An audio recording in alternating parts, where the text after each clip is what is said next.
Well, welcome back, everyone, and we're all set to start the second session for today. And here we're discussing how to future-proof facilities management and how to improve the integrations of the FM sector.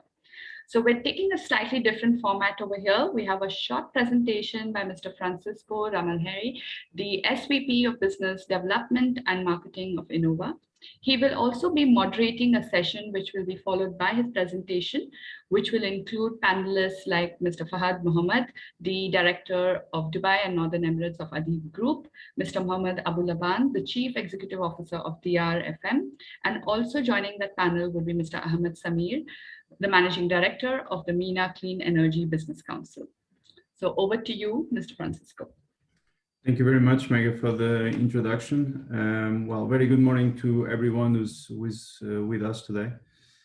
So I'll be moderating the panel discussion later on, but I thought that in terms of setting the ball rolling for this panel discussion, that I decided to prepare a short presentation just to get in the mood. And we will always see touch base on the pertinent and pressing points for the industry. Meanwhile, what I did was basically to conduct some research and try to understand from the perspective of someone that operates in the sector, what are the pressing points. So the pressing points or hot topics that the industry is going through, being companies that are on the way to transform, or companies that are on their journey of transformation, or even the points that we need to look at it when we talk about the future proof of FM in the future. So the first thing that I like to say, and to start on a more precise way, it's the complexity of what does it mean to be an FMer, if you allow me the expression.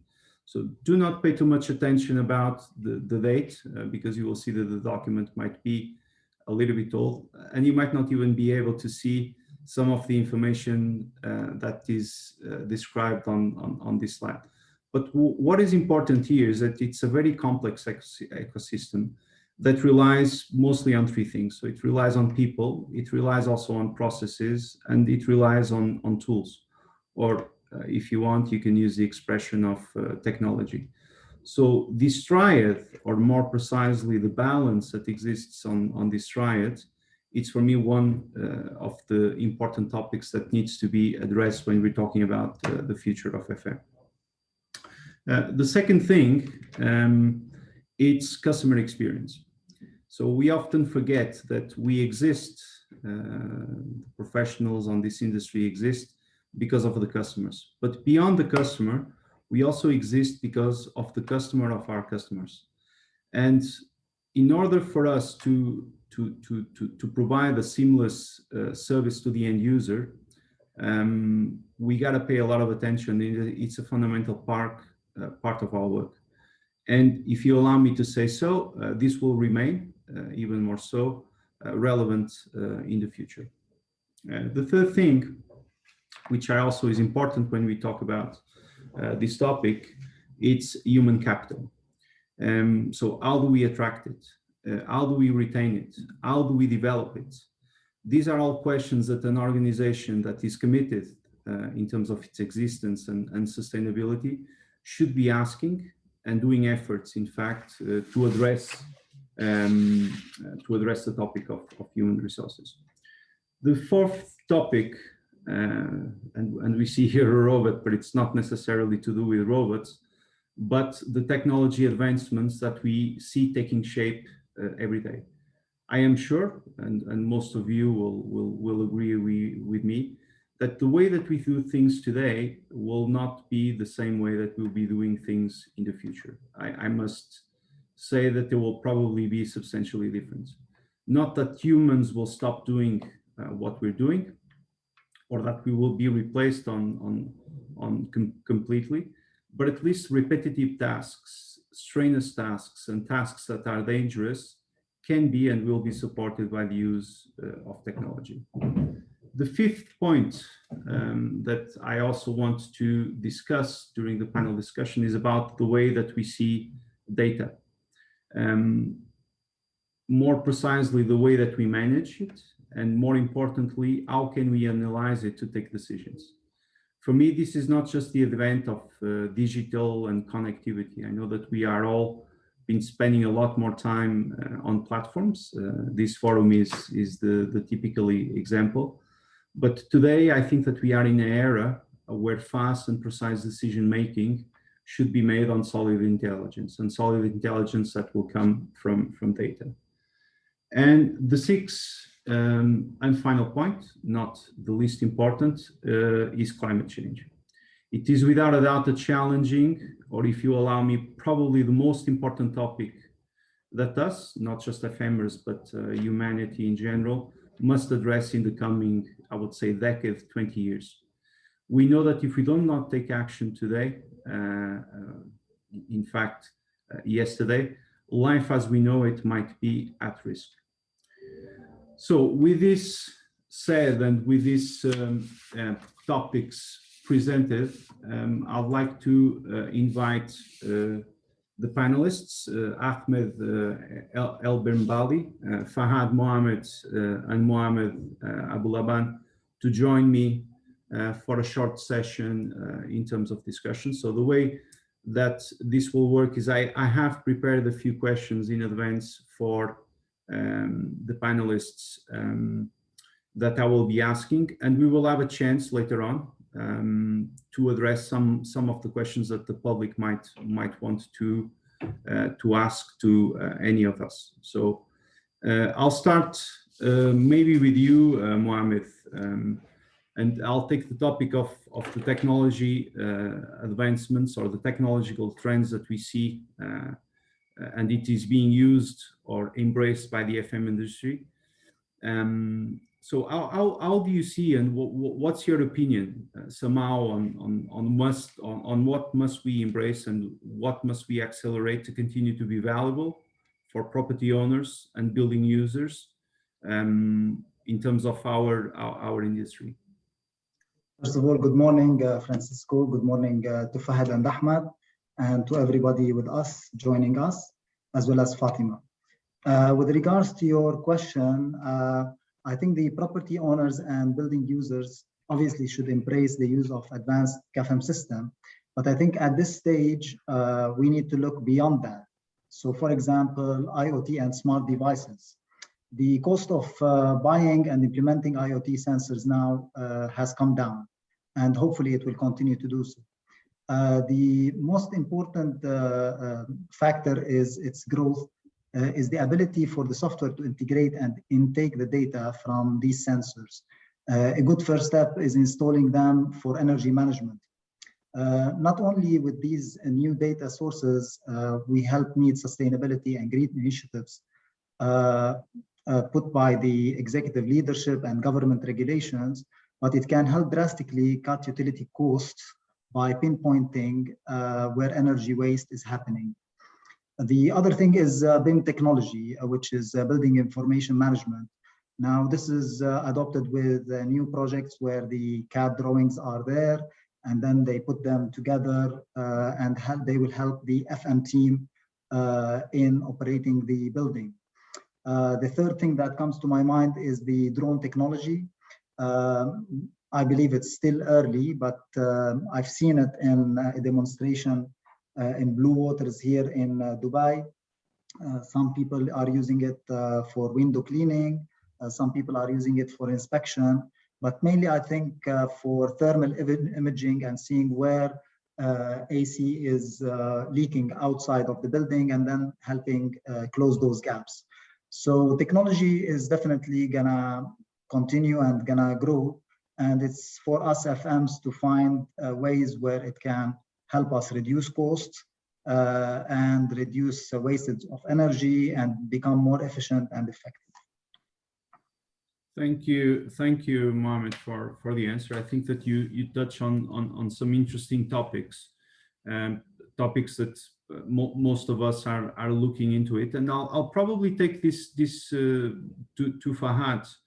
So Mohamed was speaking about IoT, was speaking about the integration of smart sensors, was speaking about BMSs, CAFM, BIM technology, drones inspections, and so on. So we understand that buildings are getting smarter somehow. Yeah. So from a user experience and environmental performance, the integration and the adoption of technology would really require for all this ecosystem to be completely integrated. Can you give us some examples of how are you tackling this in your organization? Because I understand that you do this type of service, correct? True. I mean, see, it is true that smarter buildings will be a boon towards the environmental performance, as you rightly said. But again, creating a truly integrated ecosystem is a long way due. I mean, it's not being a pessimist here, but again, when we talk about the big data, we talk about, obviously, Mohamed spoke about BIM, smart BMS, CAFM integration, artificial intelligence. Now, how far are we in terms of reaching to an ecosystem level is definitely a question that we all need to ask as being the industry professionals. But according to me, to create an ecosystem, it has to start from a bigger vision of development. This vision has to be reflected in every aspect of planning, construction, how these systems are tested and commissioned, and obviously later on using these technology or putting them into use in the operation side. Right now, one of the biggest challenges we face is probably the buildings. This was not envisioned earlier when the building was being tested, commissioned, or even constructed. And then we have to bring in these technologies and try and get into the nitty-gritty of things. And sometimes it works, sometimes it fails, but we still have to work on them. But right now, what I feel to be done is to work on practically achievable initiatives and ensuring that the initiatives that we put are effective and efficient in terms of collecting the data and analyzing them, probably using the latest tools that is available in the market, and utilizing this data to take the right decisions, as you, Francisco, initiated and or stated at the earlier of the presentation. To achieve this feat, I believe every organization has to go through an internal marketing. It's a sort of an internal marketing to achieve that change within our stakeholders, our employees, our technicians, our ground level staff, to ensure that this is a single goal, that we need to organize this data. Because we have a lot of data. We have, again, so many different systems in the buildings, but bringing them together is definitely something that we really have to work on a strategic level. Now, to answer your question, we are quite a lot of evaluating a lot of technology, like, for example, on the field operations, to evaluate the workforce optimization, the productivity of the workforce using GPS, depending on the locations, depending on the sort of projects that we work in. Yesterday, I was in conversation with a company that they even started offering a technology which will be installed on the mobile, and we can track the efficiency of the person inside the building, not even outside, inside the building too. So that there's a lot of technology available in the market we need to tap into and see how we can utilize them into our day-to-day operations, which will definitely contribute towards the optimization, energy saving, and other aspects which Mohamed earlier mentioned. So yes, this is the way forward, and this is the future. Thank you very much, Fahad.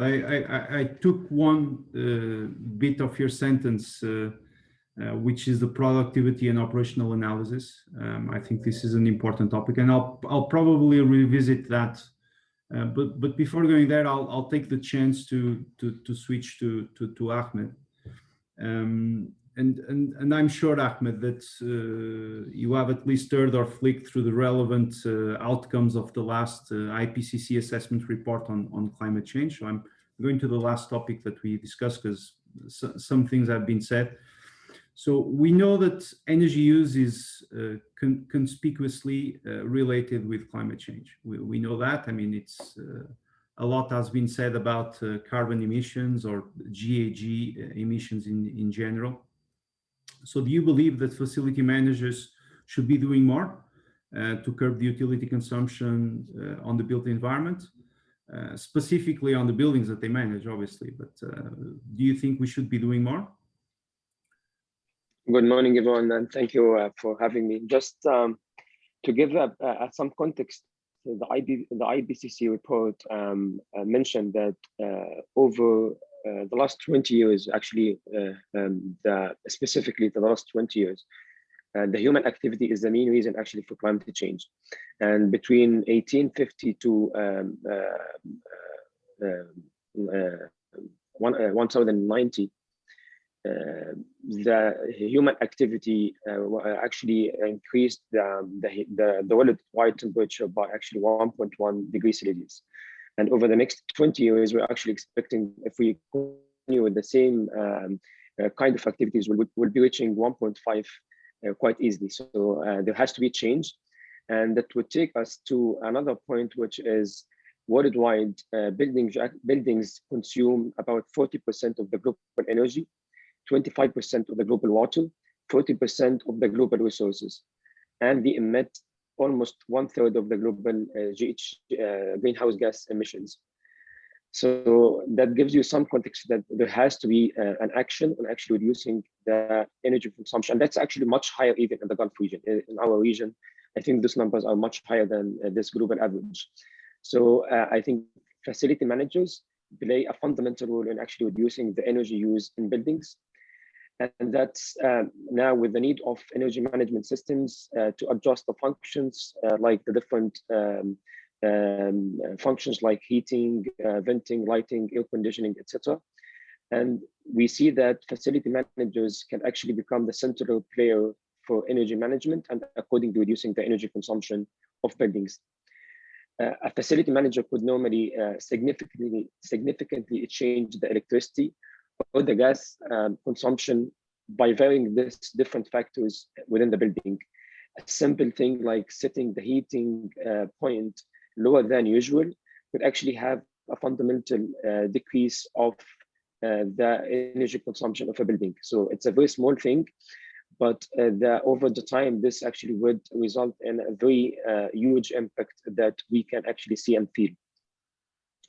At the same time, we have to be fair that facility managers already have a role to play within the organization energy strategy, which has always to be in line with the overall management of the organization, which might or might not be in line with reducing and saving energy.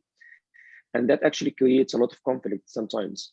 And so we have to put into consideration these conflicts and work on them, which act as barriers for facility managers when they try to save energy. Another barrier is usually as in a lot of companies, facility managers work in isolation. So this isolation actually creates limits on what they can do and what they can't do in terms of saving energy and considering the environmental conditions of the workplace, etc. Another challenge is sometimes, I think this is starting to improve in the region for facility managers, but the access to training programs, which would actually enable them to realize more the impact that they could have on saving energy with the different sorts of energy. So I think a company that's working on facility management has to realize these barriers and start to work on them. And once we see that, I think, again, facility managers would have a very, very important role in reducing the emissions of one of the most energy consuming sectors worldwide, as I mentioned at the beginning. Thank you very much, Ahmed.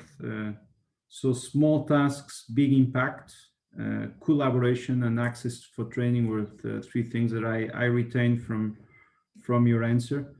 I'll probably go back now to Mohamed and speak a little bit about what Fahad was saying in terms of productivity, operational analysis.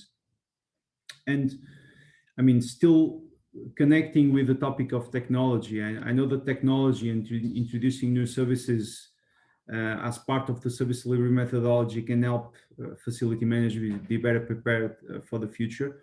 But at the same time, we understand that, especially in the last few years, budget, flexibility, productivity, service outcomes are all quite common topics and pertinent topics that we will all go through.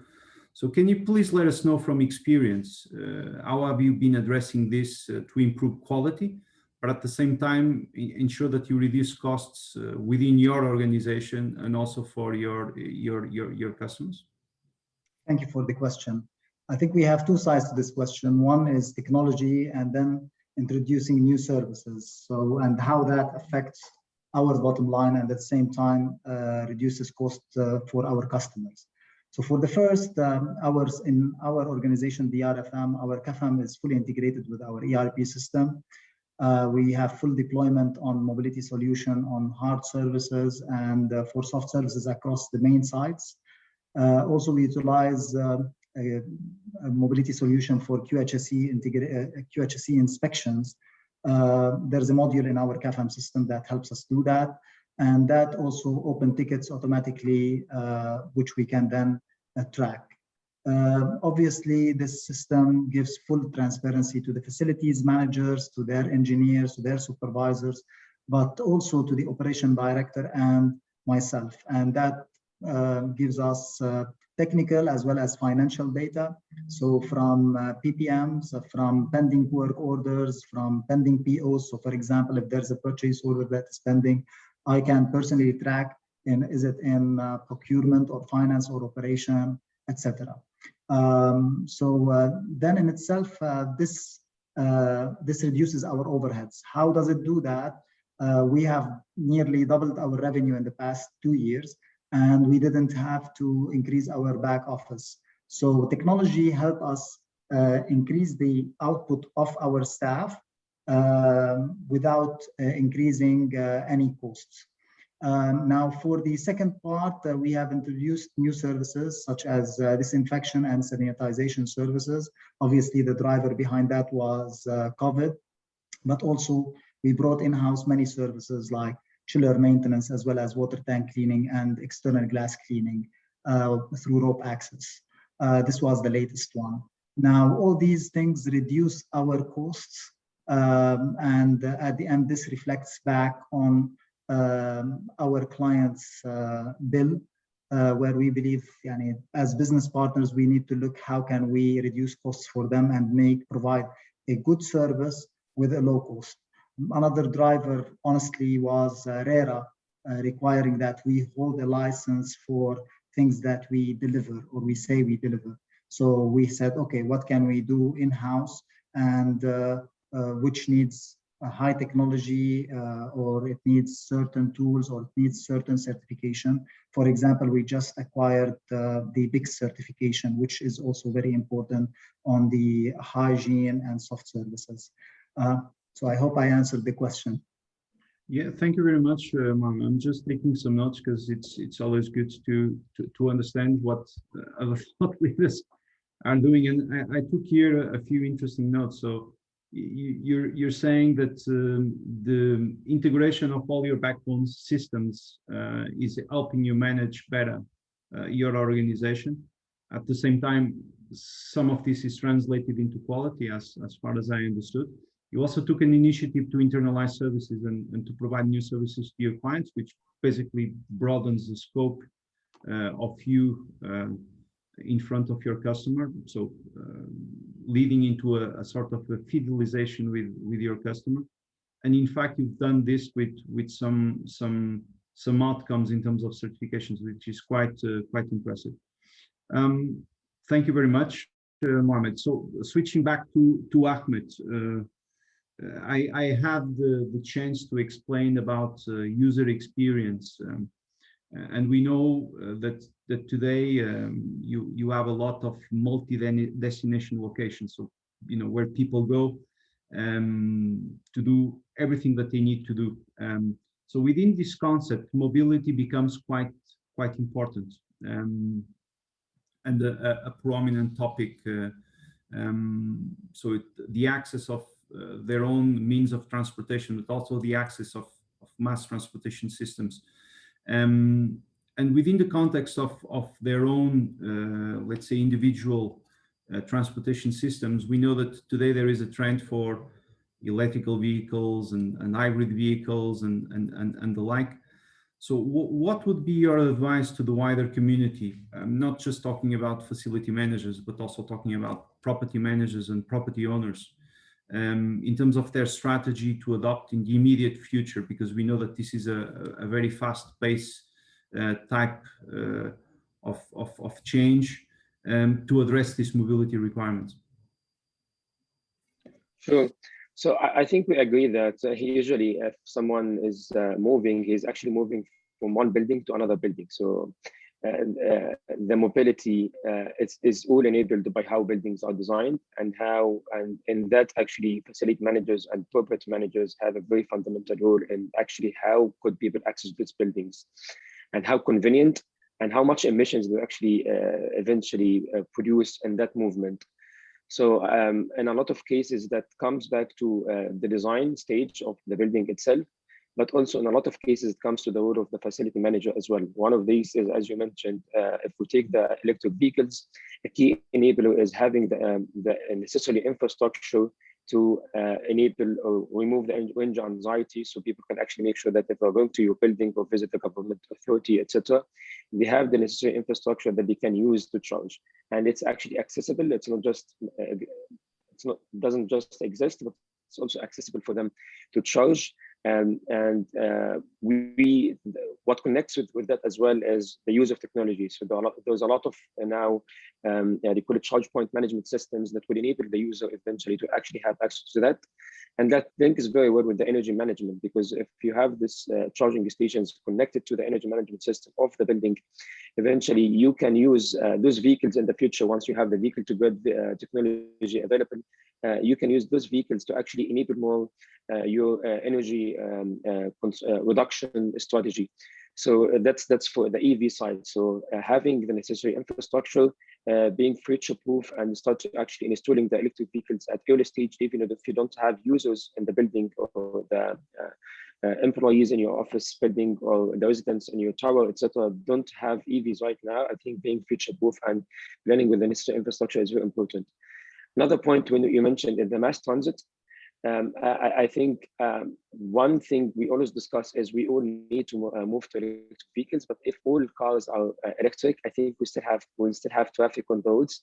So we need to think, how could we encourage the adoption of mass transit or public transportation? And it seems most of the people actually think that's the role of the transport planners, the role of the public transit authorities. But I think even facility managers and property managers, they have a very important role. How could they actually enable people who have, for example, micro mobility solutions to actually access the building in a proper way that doesn't make it inconvenient for others who are walking or using their cars. So making sure the building is accessible by all different means of mobility will enable eventually what we call the multimodal transportation system, which is what we're trying to do. So anyone could actually, you are not forced to use a specific transportation mode because of the conditions of the building or the way how facility managers enable that access, but it's totally optional to you to use whatever transportation modes are available, especially if they are shared or public transportation modes. So again, in a nutshell, I think facility managers and property managers have a key role, but they need to realize that it's this is an area that they actually have a responsibility to consider in their decisions, and to consider even in the planning stage if the building owner is still in the planning stage. Yeah, thank you very much, Ahmed. Some interesting points. So I took that sometimes it's not possible on existing buildings to be in the design and influence the design for this, but I took the note of, to being future-proof, and even if the need doesn't exist, that we should be taking action in terms of the charging points and the charging point management systems, that this could eventually help in terms of the future energy management at the site level. And I also took another important point, which is the last mile connectivity on the multimodal transportation, which is also an important part, and how this gets organized.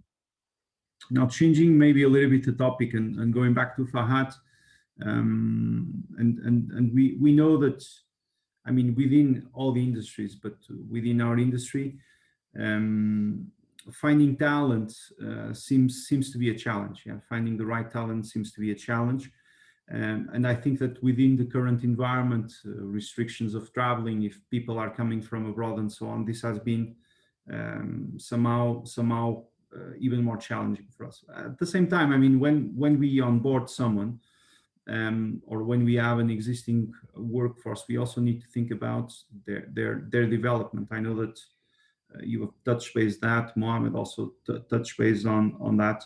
So how should we be addressing this skill gap, or this on this double requirement? I mean, the unexperienced staff that we need to onboard, and the people that we need to onboard, and how do we do it? And how will we also be prepared with this so complex changes that are taking place, for someone to be prepared to undertake this I would say humongous task that is to be an FMer? As we all know, I mean, we are in a very, very fast-growing environment. At the same time, it's a very volatile market, this industry itself. Every requirement that comes up needs to be fulfilled yesterday. The client and the contractor relations are sometimes on rough seas. It's sort of an incumbent has to leave today and the new has to come today. It's the same day. It's one of the biggest challenges in our industry.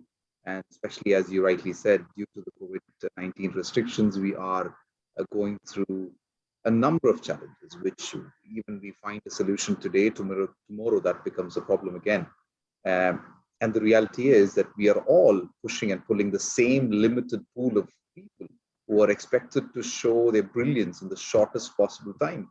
So yet, we still face challenges in getting the right people. So the question is, as you had pointed out earlier, where is the time to develop the skill sets of these people? Now, boosting the people with loads of trainings does help them to improve their skills, but it needs to be converted into the term productivity, which I mentioned earlier, and it will take time. And regardless, I mean, facilities management is here to stay, and this demands young people to be groomed from the early education so that they have all-rounded professionals who would then serve in various management layers in the FM world. Now, engineers and other graduates from educational institutions, after their graduation, they just end up, most of us actually, end up into facilities management without actually knowing what is facilities management. And that's something that needs to have more focus, that what exactly is built environment and how should we serve these built environments. Now, because it does take time to learn and develop these experiences. Look at the medical profession. There are doctors, there are nurses, there are medical technicians, there are pharmacists. There's quite a varied amount of education that happens, or grooming, professional grooming, I would call it, rather, that happens on a very basic level from the start when the person finishes their high school and they're actually going into being taking one of these professions. But in the world of built environment, apart from construction, apart from regular engineering, how far is the maintenance given priority from schools? How far is the role of soft services given priority in primary education or higher education? So this is definitely a question that we need to attack. We as industry professionals, I need to step in and probably start working on these or address this problem in terms of looking at the future. But with the current problem, we need to bring in, we need to really look at our existing people, trying to mentor them, coach them, upgrading their skills, and convert them into productivity. And obviously, going back into technology again, use these technology wisely and educate our ground staff to use these technology wisely to get maximum benefit out of it. So again, for the future is again looking at from education perspective, grooming the right, grooming the youngsters to come into our profession from a very young age. And for the current issue is to definitely coach and mentor the existing staff members and bring them up, upgrade their skill sets. Thank you very much, Fahad. So I took, or I'll summarize, from early days, being it from the education perspective, or the moment that they are on board, they should be, or we should be paying attention from early days. I take this opportunity to ask, I know that there was an initial comment from Tony Martin saying that the integration of FM is quite simple. Every single employee must have the mindset and also think FM. And then he said, this requires training, recognition, and progression. So it ties in with what what you were explaining, Fahad, that it's very important to provide better training. And you gave the example of the medical professions on how people really evolve and progress within their careers. So maybe going back now to Mohamed and to address something that, well, has been related somehow with the sanitary crisis that everyone has lived for the past 2 years, and the fact that most of us were working from home, and organizations have adopted somehow this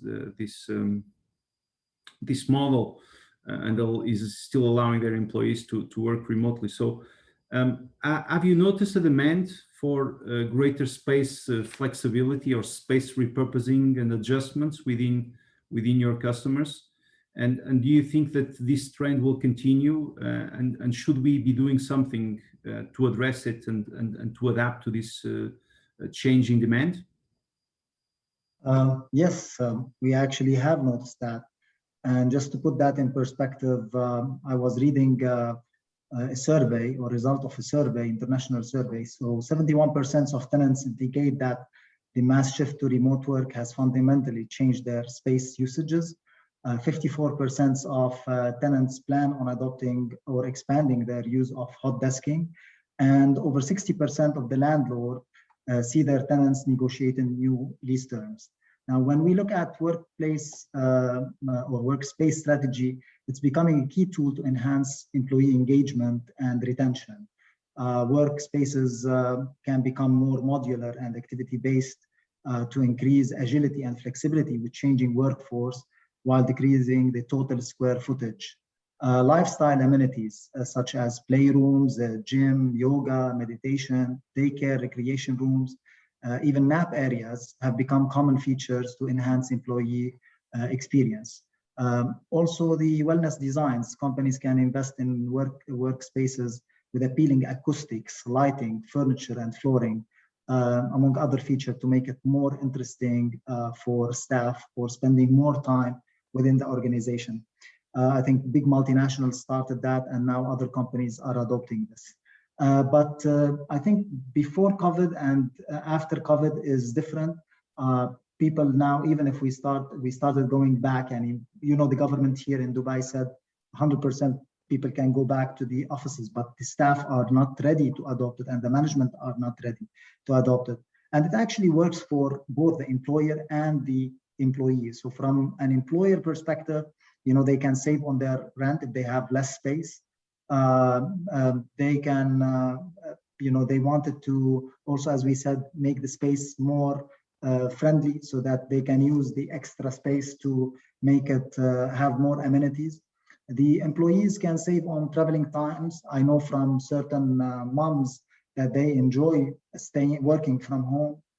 It's easier for them, especially the commute part, where they sometimes the schools are closer to their house rather than to their work. And some people even are working from different countries. I have a friend who's supposed to work in Saudi Arabia, but he is now living in Canada, and he has a full-time job. So it works for both parties as well as for the environment. So with the reduction of people commuting, there is less traffic, which means less CO2 emissions. So to go back to the questions, for FM companies, we need to help our clients understand their needs, and accordingly we can help them in operating that space, from fit out management, from when you have alternating staff, you could have, say, Monday, Wednesday, and Saturday, for example, people coming, and then another shift the other 3 days. Also, some companies are adopting week in, week out. So all those staff may have different needs, from space utilization, booking meeting rooms, even from what they like to drink, from tea and coffee, etc. But all this needs to be done, keeping in mind that we need to keep it properly cleaned, properly maintained, and within the rules and regulations of Dubai municipality, as well as the international standards, for example, as we mentioned earlier, BICS. Thank you very much, Mohamed. Some staggering numbers coming out from that survey. I mean, 71% change in space use, 54% increase or let's say result for the hot tasking needs, and 60% of the landlords seeing their demands coming down, or their revenues coming down.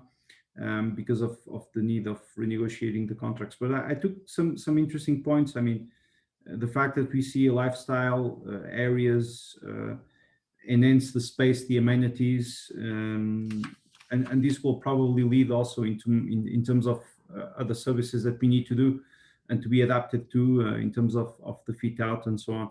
So a lot of this relates to the user experience, Fahad. So I know that we touched base before in terms of the technology and how do we manage data and so on.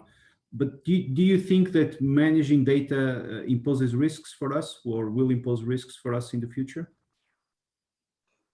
Technological innovation is key for progress of human race. If you look at it, we have been evolving in the past many years. If you look back in the past 20 to 25 years, we have moved from floppy drives to VHS to CDs to DVD, and today is non-existent. It's all streaming service. We use Netflix to watch TV.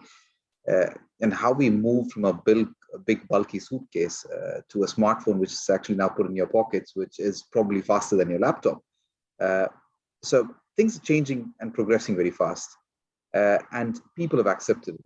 People have accepted moving from Nokia to iPhone, an iPhone to an Android. So people have accepted it. So naturally, I would question why are our industry still reluctant to move at that pace or catch up with that speed where people are moving from iPhone to an Android and a Samsung, this moving technology. So if you ask the question, do we have the capability? Yes, we have the capability. Is the technology available? Yes, the technology is available. But yes, the thinking process and our professional acceptance of these changes are still lagging behind. This is my personal opinion. You may differ, but this is something that we need to do a catch-up. So how do we get there is probably upgrading our engineers, upgrading our technical team to understand that, yes, we need to move at that pace. We need to move away from traditional operation towards the future. And that obviously brings to your question, which is data. Today we live in a very complex world, and every walk of life has enormous threats. So as data management. So every other thing that we do has definitely certain threats that we try and mitigate. Same thing needs to be done with data management. So we need to find creative solutions. There's a lot of discussion that happens. Okay, is cloud-based data management more safer than premise? Both has its own risks, according to me. So question is, again, does all the data pose threats? And maybe some do, but not all.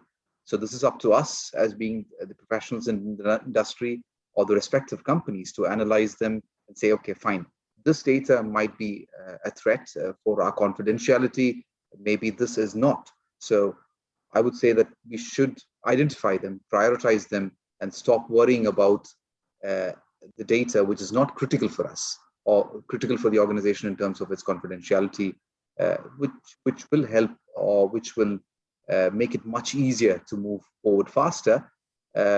Maybe, again, it's another suggestion that I would like to put across the form, is to work on some professional guidance notes, which would rather help in classifying these data and the associated threats in our line of business, in facilities management or built environment, which then becomes easier to classify that, okay, this data might be a threat to the organization in this manner. So these are the sort of mitigation risks.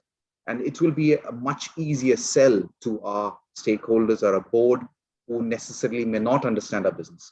So this document or some sort of a standardization can be brought. There are quite a lot of frameworks available in the market, but I believe we have to explore them from an open mind.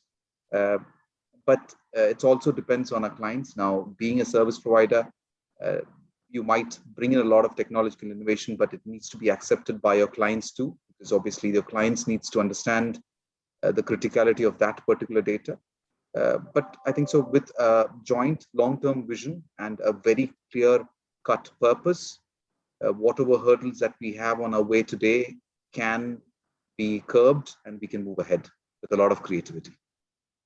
Thank you very much, Fahad. So risk analysis, prioritization, understanding exactly what is critical, and that takes steps to protect what is important, and maybe use a specific framework that the industry should be thinking together about on how to formalize it, because it would help all of us.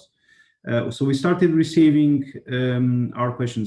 We have one question, so I ask for those who are attending to pose their questions, because I think we will have we still have 15 minutes on our session, so we still have time to answer some of these questions. But before going there, I'll pose just one last question to Ahmed, just on the topic still of energy, which obviously you are a specialist. So we spoke about energy consumption at the building level. We spoke about mobility, about the fact that buildings should be prepared for the mobility solutions of the future and so on. But we're still talking about energy and buildings consuming energy. So my question to you, it's more related about renewable energy. So do you think that there is still a role for facility managers to be thinking and advising on property owners on how to further integrate renewable energy at the building level? Yeah, 100% yes. I think while we are looking at, so there are two sides, the production and the consumption. So we are now trying to reduce the emissions coming from producing energy by looking at renewable energy. At the same time, we're looking at reducing the emissions coming from the consumption by using the energy efficiency technologies. So both have to go hand in hand, and in any strategy, in any plan, by any government, by any building even, I think even on the individual level, we have to look at both at the same time. So even for the building, I think now that the technology has enabled that, and that has been made much easier, and the policy has also enabled what's called net metering. So now you, as a building owner, you can actually install the solar panels on your system, on your building, and you can, with net metering, you can actually get that removed from your bill, this electricity coming from renewable energy. So eventually, technology is there, the policies are there, especially in our region, in the UAE. Dubai alone has installed net metering on more than 1,000 units. That's only in Dubai, which is the overall capacity is like 100 megawatt. So I think, again, both have to go hand in hand, and accordingly, facility managers can do a lot of in terms of the advisory to the senior management and the decision makers to make this happen. Along with that, there's the other technology, which is a smart metering.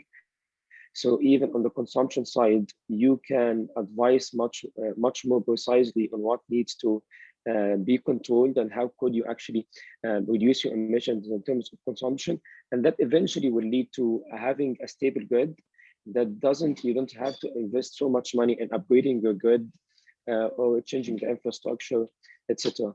So I think in general, yes, both have to go hand in hand, and renewable technology has to be considered in all the facility manager decisions and anything related to the building as a whole.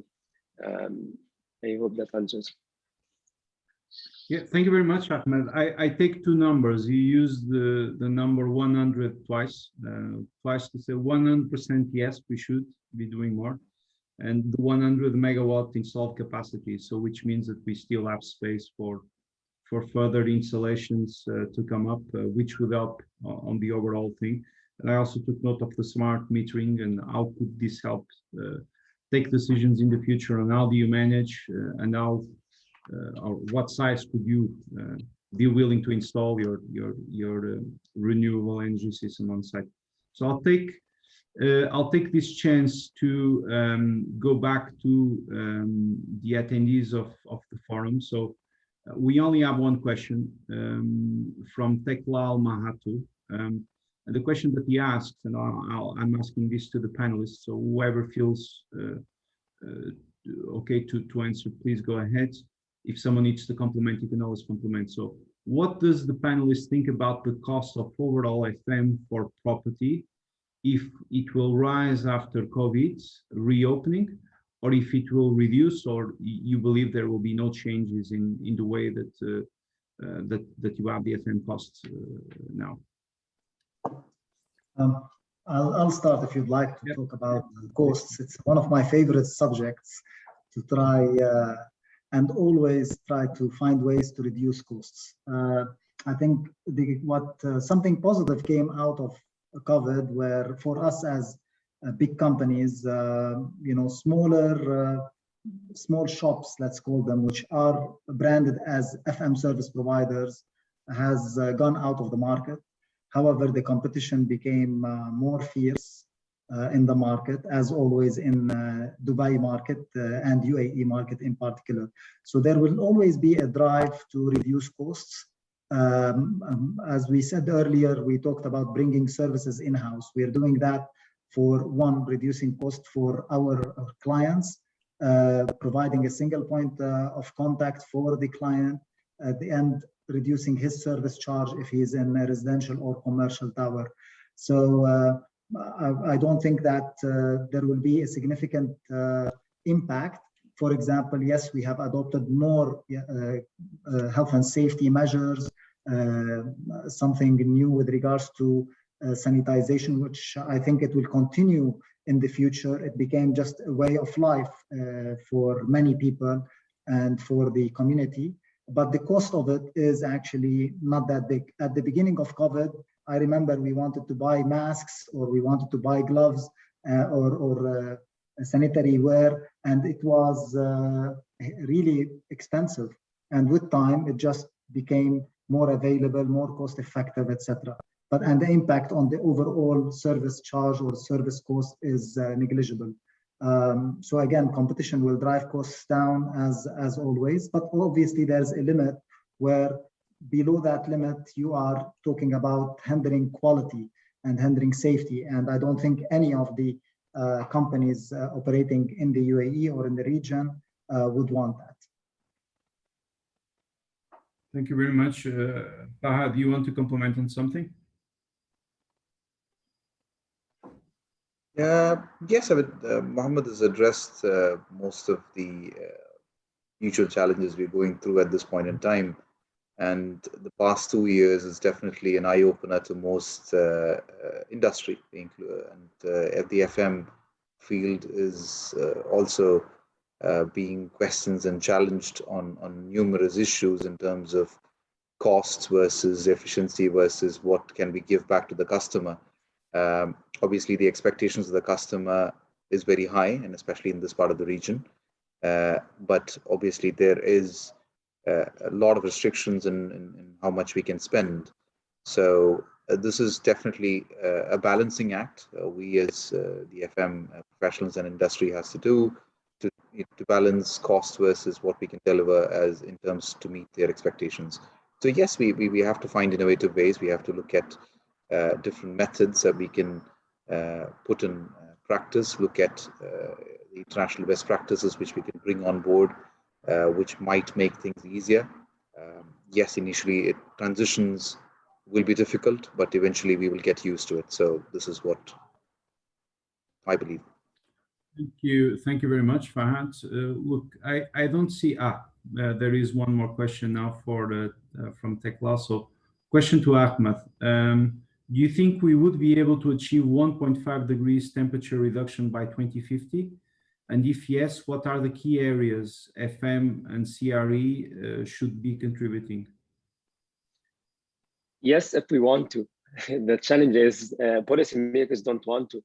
So if they want, I think policy-wise, this definitely can happen, and I think it has to happen. So we have to push as advocates for policies and professionals and industry. So I think generally, if we look at the most efficient ways, we have to, it's a little bit outside, but I think I come to the building and facility managers, but policymakers have to put a carbon tax. It's one of the most efficient ways to actually force companies to reduce their emissions. we have to start removing the fossil fuel subsidies. I think it's, now we are talking about how risky climate change is. At the same time, we see a lot of companies providing subsidies for fossil fuels. And we are seeing you as facility managers fighting for a very small decision just to save a small amount of energy, which is again, by when the time this accumulates to a big amount. And we are doing all of this and discussing all of that. At the same time, governments are providing subsidy for fossil fuels. It doesn't make sense. So I think force tax on carbon, remove subsidies, and enable more renewable energy and funding for energy efficient solutions. So for facility managers, I think, again, I go back to the first question we had at the beginning of the discussion. The role is really, as they believe, and the impact that they could have by convincing the policymakers, convincing the decision makers within the company to actually take steps to enable and implement more energy efficient solutions, integrated renewable energy solutions as well. I think that would accumulate to a big impact that they would have on the global reduction of emissions. But again, policymakers have to also spend more time and spend more effort to come up with policies that would actually and really reduce these emissions. So yes, we could if we want to, but we have to want to reduce the emissions first. Thank you very much, Ahmed. So I will probably wrap up the forum and this panel. So I'd like to thank the Smart Built Environment Forum team that was behind the scenes supporting us on the organization of this lovely event. There are still a few sessions to come up, so I think that for those who have time should in fact use it, because it's valuable. I hope it is valuable as it was this one. I also take the opportunity, obviously, to the panelists, to thank the panelists that were with us today. I think that the discussion was quite broad, but at the same time, all the questions that we had were very thoroughly answered, and I think it gives a lot of ideas for people to take in, to take action, because that's what requires. So, Ahmed, Fahad, Mohamed, thank you very much for entertaining me and for helping me during this session. And I wish you and everyone a rest of a good forum and a good day. Thank you. Thank you, Francisco, and obviously everybody who's the panelists, and Francisco for pointing out the right questions, or rather poking us with the right questions so that we can bring out what we had in our minds. And well done, Smart Built Environment. Thank you very much. Thank you. Have a very, very good day for everyone. Thank you, everyone. Have a good day.